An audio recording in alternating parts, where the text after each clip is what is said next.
আর সংসদ ভবনে যাওয়ার আগে আজ মুখ্যমন্ত্রী শুভেন্দু অধিকারী দিল্লির বঙ্গভবনে বৈঠক করেন এনসিপিআই সাংসদদের সঙ্গে। বঙ্গভবনে এনসিপিআই এর সঙ্গে 1 ঘন্টারও বেশি সময় ধরে বৈঠক করেন মুখ্যমন্ত্রী শুভেন্দু অধিকারী, যেখানে তৃণমূল ত্যাগী রাজ্যসভার 3 জন বিজেপি সাংসদ সুখেন্দু শেখর রায়, সুস্মিতা দেব, প্রকাশচিক বড়াইকরাও উপস্থিত ছিলেন। এনডিএর বৈঠকে গড়হাজির থেকেও বঙ্গভবনে উপস্থিত ছিলেন মুর্শিদাবাদের 3 জন সাংসদ আবু তাহের, খলিলুর রহমান এবং ইউসুফ পাঠান।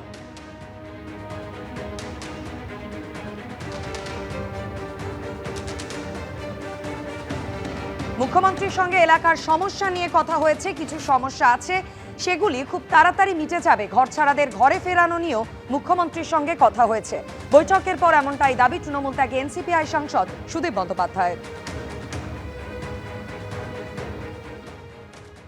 আমরা প্রথম থেকে একই কথাই বলে আসছি যে মুখ্যমন্ত্রী সাংসদদের সঙ্গে বসবেন, তাদের এলাকার সমস্যাবলী নিয়ে জানতে, এবং এখনও এলাকায় নিচু স্তরে বোঝাপড়াগুলো ঠিকঠাক মতো হয়নি, তাই একটা অশান্ত পরিবেশ এখনও বজায় আছে।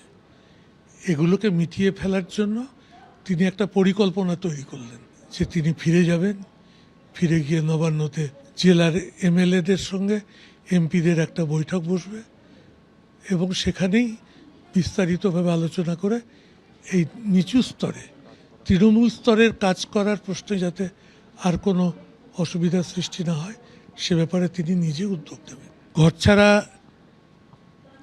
খুব প্রথম শ্রেণীর নামী কর্মীরা, এটা নিয়ে আমার সঙ্গে মুখ্যমন্ত্রীর কথা চলছে এবং এটা আমি আবার আজকে রিপিট করেছি, কিন্তু উনি নিশ্চয়ই বলেছেন যে লোকসভার অধিবেশনের পর এগুলো কলকাতায় গিয়ে বসে একত্রিত হয়ে সবগুলো মিটিয়ে নিতে হবে।